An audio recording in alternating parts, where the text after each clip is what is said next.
Would you like to think outside the box? Do you think you can do it or cannot do it? Have you categorized yourself in some intelligent person category, like, yeah, I can do it very easily, or you think, no, I do not have that sufficient academic background so that I can do this? So, what are you thinking? Are you the one categorizing yourself in the intelligent category or the lesser academic person? But what if I tell you out of the box thinking has nothing to do with your academics? I know. How do we usually do out of the box thinking? We do more problem solving, more pattern recognition. There are aptitude books, and a person who has done more of those problem solving has an edge over other people to get more ideas, right? So this is the general notion that we all have. So what if I tell you that it is not related to your academic brilliance? It is something entirely different, and anyone can do it. It doesn't require a degree, it doesn't require you to have a college or a graduation or a post graduation. No, everyone is eligible. You just need to know how. And in this video I am going to give you that secret. All right, so let's start. So we want to think outside the box. So first of all, we need to understand what the box is. All right, so listen to me, okay? Listen to me carefully. We all have heard about this a lot of times. Like, this human body is the most sophisticated machine present, right? With machine, you think, the computer, TV, and we are surrounded by our machines, but we do not consider ourselves as machines. But listen to this. What if this body is a machine? And there are many similarities. If you want to know in detail, let me share some with you, okay?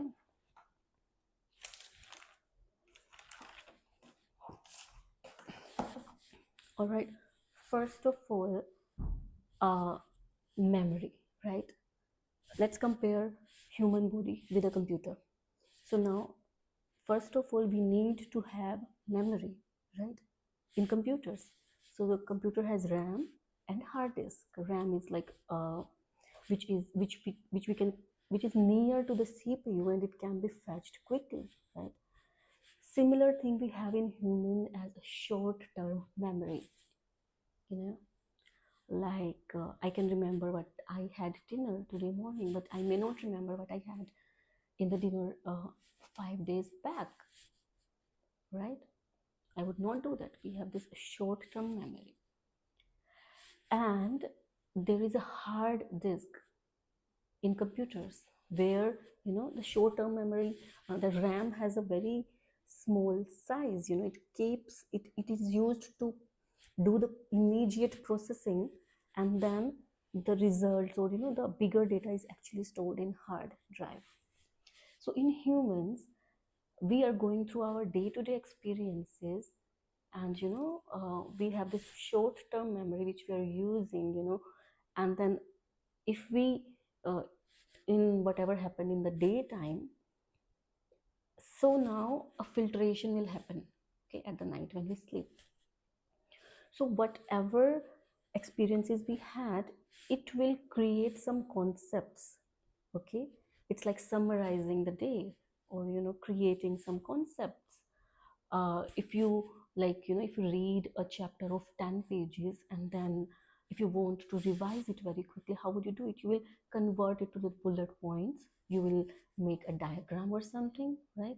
So something similar happens, okay? The short-term memory is, has taken all the data inputs, and now it's been bulletized, summarized, flow diagrams are created, the connections are made, and then it is stored in the hard drive. Okay, hard drive means our long-term memory. Like, it is now become eligible to be stored in our system for long term, you know, which seem to be important by our system, so that we store. So we have memory, and we do not have memory only in our brain. That's a myth. No, we store memory in every cell of our body, every cell, each and every cell. Our body has memory. Okay, different types of memories is stored in different type of body parts. Trauma is also stored in the body. So many pains that arises in our body are due to the trauma stored in our, neck or the shoulder, here, around here. So yeah, that's another thing to discuss, but yes, we are storing. Okay, another thing is input and output facilities. Like in computer, keyboard is the input facility, mouse, right, and camera, right. And for humans, what is it? Our eyes, which is equivalent to a camera, you know. And what else is similar? Ears are microphone, we are listening, right. And what is the skin? Skin are the sensors, not in the computer, but yeah, we have those sensors separately which we can connect with the computer, right. And what is our nose and tongue doing? These are the chemical detectors. And these, we do have these machines for these chemical, we do have chemical detectors which can detect if this chemical is higher in the air, or how is it in the water, right. So our tongue is a chemical detector. In that sense, you can see we have the input devices, and similarly we have the output devices, like I'm speaking to you, speakers in computer, right. My body language, my muscles. So writing, so computer is like printing, or it's monitor. So those are the output devices. Okay, power supply, computers, electricity, we eat food, oxygen, water, and it is actually goes to our cells and converted into energy. Okay, and how do we communicate? We do social networking, like language. I communicate with other person via language. And how do computers communicate with each other? They communicate via Wi-Fi, internet, right, like that. And if we say how the various components of a computer are connected with each other, they have wires and cables, right. So we also have that network inside us, that neural network, from our brain to every part of our body, the blood circulation system. We do have everything, and for communication, it's the neural network, and which in which electricity is actually transferred via neurons. We are actually transferring neurons. We are taking inputs from all our senses and sending those signals to the brain, and which is then understanding what it is.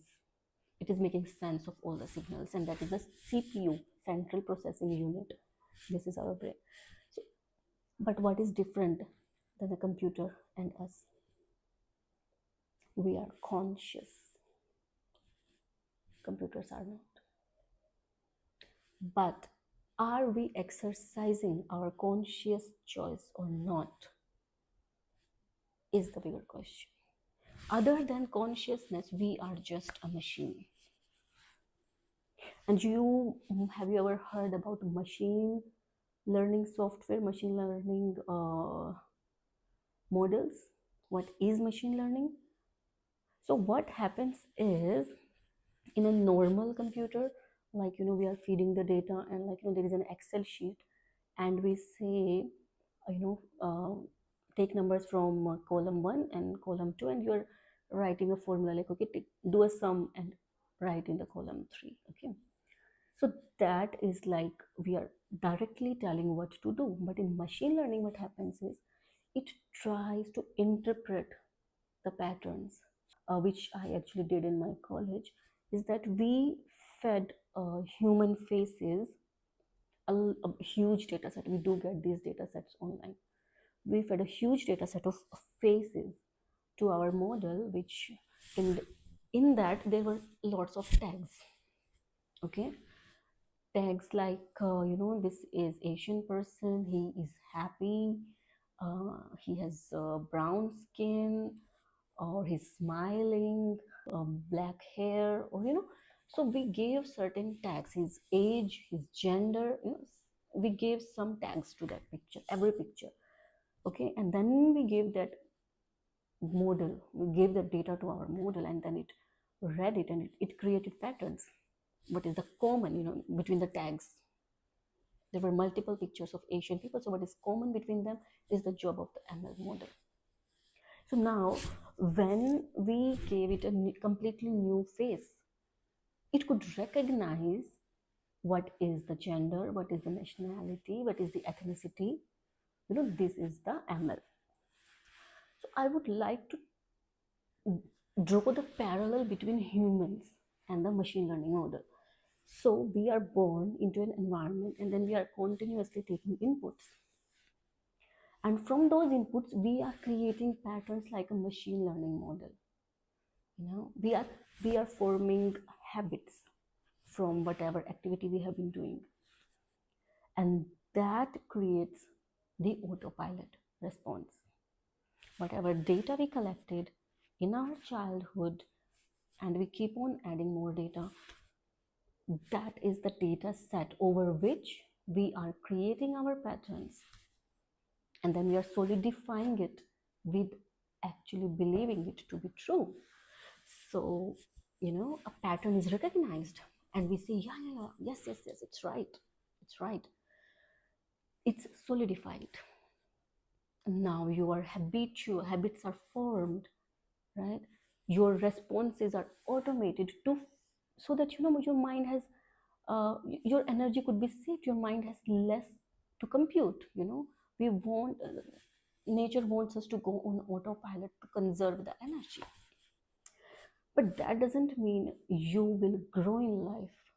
Nature role is to keep you safe, keep you okay, and for that it does the basic ramp up. And now to grow further, we must use the consciousness, which most of us do not actually utilize in our daily life. We let the autopilot, the bootstrap, to run the life, to run the show for us. So now what we need to do, okay, and yeah, another thing that I forgot about is like when you are saying that think outside the box, or I am thinking outside the box, you are actually not thinking outside the box. Box means this body, so whatever is saved in this body is inside the box.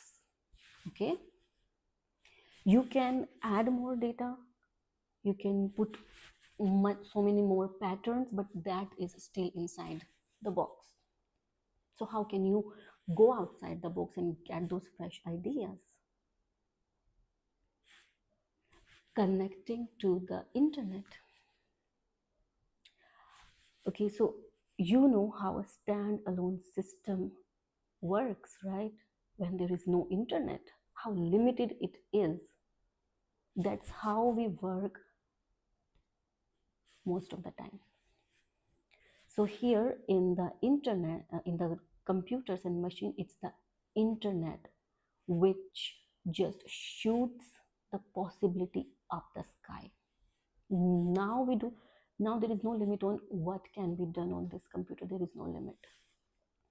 Similarly, on this machine, we have the chance to connect to the cosmic intelligence. For us humans, that is available, but are we tapping into it? So to think outside the box, we must connect to that cosmic intelligence. And how does that work?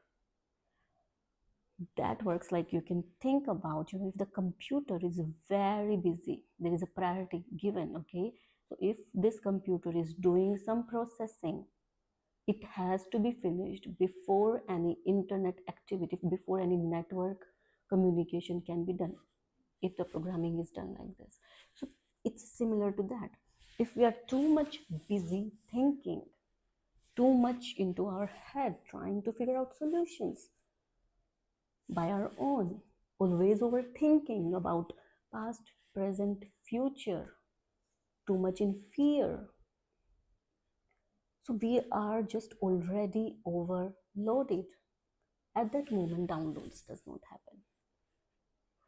So we need to get free. We need to get open to signal that I am ready to receive. Okay? So that's where the mindfulness techniques, meditation, and stillness, all those things comes in. Because when you calm down, when you are still, you will start receiving, and those ideas will be revolutionary. You could not have, you know, think or about such ideas. Now, whether you will get more ideas or not depends on, do you act upon it?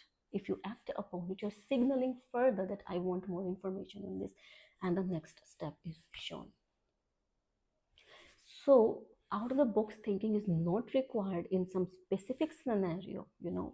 This should be your default setting. That's how we get it. Soon I will bring more videos on the ways we can actually connect to that higher consciousness, cosmic intelligence, God, higher self, many names. So can you understand how awesome that is? Isn't that great? Oh, but yeah, you may think it is only for some monks, right? It is not for me. You may think like that, but no, it is for everyone. It communicates. You may have actually tapped into higher consciousness many times, right?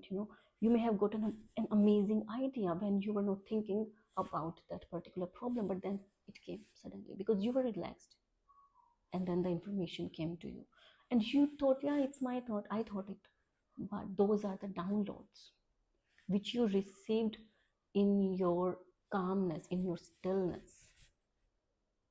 So you have actually, been receiving guidance from your higher self. But to do it actively and to listen to it, to act upon it, you must know this so that you can have more courage, more faith, and you actually dedicate time doing it. Okay? So let's meet in our next video where I will explain some of these concepts in even more depth. Okay? So yep, do let me know in the comments. How do you think about it? Do you think it's possible for you? You can do it? Tell me.